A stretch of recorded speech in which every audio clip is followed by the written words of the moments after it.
Mbote na bino bandeko na nga ba mama na nga ezali nga Muna na kati ya chaîne na bino Muna numéro 1 chaîne oyo tozolobela masolo ya vie. Bandeko na nga naza na lisolo opesa bino ndeko ya mwasi abengi nga mpa asenga nga conseil asenga nga vie. Donc s'il vous plaît bandeko na nga botia na ba commentaire eloko nini tokoki kosunga ndeko ya mwasi abengi nga abi Muna nga navandaka na Liège na Belgique, ville à Belgique. Ayebisi nga Muna awa nakutani na mibali na parcours na nakutana mingi na mindele nga mpe nasepelaka na nga na mindele. En tout cas bolimbisa nga bandeko na biso ya bacongolais abenga bacongolais mutu pasi natia bacongolais de côté mibala bacongolais ya bien baza ya malamu mpe baza mais na parcours na nga nakutana mingi na bacongolais ya mutu pasi donc nakoma na nga na rythme ya mindele nazala na nga à l'aise. Mais là na mikolo oyo nakutani na mibali bango nyonso ba mindele baninga na nga bango nyonso ba mindele. Alobi sikoyo Muna na kati ya mindele wana moko nasepeli na ye makasi oyo ya mibale nasepeli mpe na ye makasi mais oyo ya liboso nasepeli mpe ya makasi. Mais le problème Muna so tokutani tozanga na biso lisolo oloba aza mobali kitoko ape BCBG aspect lokola ba acteur américain ya mindele neti ba Richard Gere, donc beau gosse ana voiture ya kitoko ana ndako monene encore bandako ya Belgique makambo nyonso kitoko ntango invitaka nga mais Muna menga na vivre vie ya rêve. Mais Muna alobaka te alokola baba avandi na ye soki azotala nga nakoma lokola kitalatala na ye nga nalobi mais tosololaka mpe oyo banda so bake restaurant kaka ya bandaka lisolo so bake cinéma kaka ye mutu abandaka lisolo kaka boye. Donc alobi Muna des fois azoennuye nga Muna je m'ennuie quand je suis avec ce monsieur baza bacopain copine naluka bango kaka na nzela kaka mwasi alukaka mobali bien mobali azoluka mwasi. Ayebisi nga Muna sikoyo oyo ya mibale ye aza na ye un monsieur normal ye sikoyo avandaka na Bruxelles oyo naza na ye tovandaka na ye ville moko na Liège. Mais oyo sikoyo aza mpe un chaud ye avandaka tout droit na kati ya Lola na kati ya Bruxelles mondele oyebi kaka mindele oyo baningaka Congo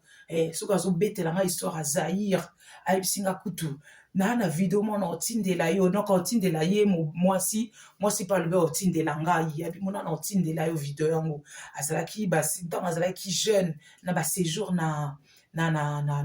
Congo à l'époque ezalaki Zaïre abi nazalaki na baparent na nga abi nayebi mpenza baarchive ya Congo makambo nyonso ezalaki kitoko surtout Congo ya Zaïre abi Congo et moi na reconnaître baville te mais Congo ya Zaïre oyo balobaka Kin Label makambo nyonso bien. Bandeko na nga abi ye mpenza te aza chacho soki alingi soki toke na barestaurant ya Bruxelles alobi toke na barestaurant bacongolais alobi soki azolia donc aza bien atiaka nga à l'aise mona mpe tobini makambo nyonso. Mais ye mpenza kote mbongo aza nene mpe na bambongo mingi te aza na malonga mpenza te parce que abima na divorce apeyaka pension ye moko oyebi mpe Belgique ayebisi nga Muna Belgique so bakateli yo divorce bakateli yo pension ezalaka mpe mpenza mwa pasi. Ayebisi nga bongo abi Muna donc là nayebi te donc motema ezotuta oyo aza chacho aza loyenge nasepelaka na ye nalingaka ye mais oyo alobaka te nalingaki makasi na baspect na makambo nyonso boye na boye sikoyo Muna na embarras du choix nasala nini nayebi te na continue na bango mibale to natika moko nasala nini nayebi te mpo ngai mpe motema des fois moko mosusu nabosani nabengi ekomba mosusu kaka boye. Donc nayebi susu te soki telefone naza temps mingi na oyo ya Liège ale oyo ya Bruxelles mpe azosenga nga nazoblige na aire mosusu natia ye de côté donc nayebi te franchement nayebi te nga mo mpe nasi nakoli naza mpe na besoin na se caser nayebi te nga nayebisi ndeko ya mwasi yo moko tout à l'heure oyebisi nga na telefone mwa parcours na yo okutana na mibala bacongolais mingi okutana na bango esimba te yo moko sikoyo olobi longo ozala calme sikoyo ozosenga conseil yo moko na parcours na olobi ke bacongolais mitu pasi boye na boye baloyenge baza na basi moko te mibale misato mais oyo yo mpo ozosala eza kaka kicongolais donc na sens que oyo ozoatake bacongolais mais yo moko mpe so batali yo oza pe na mibale oyebi nanu te opona nani otika nani. Donc na yango yo olingi eloko ya sérieux oyebisi nga conseil ndeko ya mwasi nazobilobela vie histoire na yo ndenge obeteli nga devant la toile. Nga mpo na nga balobi on peut pas poursuivre deux lièvres à la fois. Et ezalaka bongo, ezalaka kaka soit l'un ou l'autre, ezalaka bongo. Franchement ezalaka bongo parce que moko motema ekende mingi kote mosusu aotikala. Donc ezalaka bongo. Donc vie ezalaka deux choix. Vie ezalaka deux choix. Même Bible alobi on peut pas servir deux maîtres. Soit moko, soit Mahomet, soit Mahoma, ou bien eloko wana soki eloko moko passage moko bakoma na Bible. On ne peut pas servir deux maîtres à la fois. Soit Jésus, soit Mammon. Voilà, ceux qui Mammon. Donc Mammon, quoi. Donc adversaire, quoi. Voilà. Donc soit oponi Yesu, soit oponi diable. Donc Satan. Non. Biso to ba na nzambi to opona nzambi. Voilà. Donc après na yebisi ndeko mwasi pona nzela moko. Pona nzela moko choix wana ekozala ninga na oyebisa o ngata na pesi conseil ata ba internet ba pesi conseil mais motema eza ya biso te motema eza yo nga pona nga conseil nanga avis nanga olingi se caser âge avancé olingi se positionner yo il faut tala balance soki motema esepeli na oyo aza na liège soki oyo ya liège alingi yo soki yo mpo olingi ye soki yo mpo olobi ke olingaki makasi koleka aza mpe na bamoyen makambo nyonso azosenduye engolobaki ndeko na nga na vie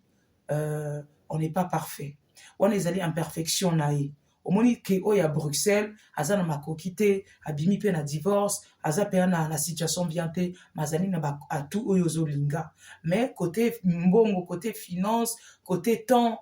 ozomona apart loyenge na ye aza mpenza disponible te mpo auti na divorce azaka na bana afutelaka bana pension boye na boye aza un peu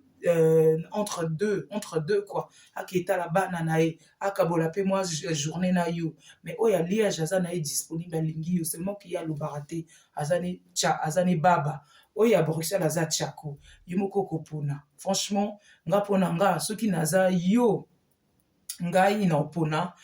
muto motema elingi voilà ata aza na badéfaut kasi badéfaut na ye na koacceptant parce que balobi l'amour supporte l'amour patiente voilà personne n'est parfait yo poza na badéfaut ye soki alingi yo akosupporte akomela nyonso makambo nyonso parce que ezala bongo fo ezala balance ose compléter voilà donc mpona nga ndeko na nga senge nga conseil soki yo omoni motema na elingi oyo ya Belgique ata alobaka te siko